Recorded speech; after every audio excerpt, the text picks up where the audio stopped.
Hey guys, so in this video I'm going to show you how to fix stolen device protection won't turn off an iPhone. Now there are a couple of things that we can do here, and the first thing that we are going to do is update. So I'm going to go ahead and type here update, and then we're just going to open the software update right here and see if there is any updates that we need to do. For example, in my case, I have one right here.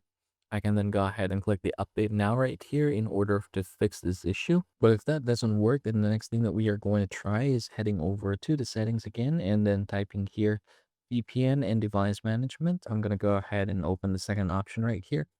And then from here, I'm just going to click this one. And then I have to make sure that I disable the VPN if I currently have it connected. So in my case, as you can see, it says not connected. So that is good to hear. Now, the third thing that we are going to do is location settings. So I'm going to go ahead and type here the settings, go ahead and type location, and then go ahead and click here, location services. And you have to make sure that this one right here is turned on. Otherwise, it could pose potential issue. Now, the next thing that we are going to try is we're going to head over to screen time right here. I'm going to go ahead and type or click this one, screen time. And then I'm going to scroll down to content and privacy restrictions. And I'm going to go ahead and turn this on. But I'm going to go ahead and scroll down here to where it says passcode and face ID. Click this one right here. And then I have to make sure that this is set to allow.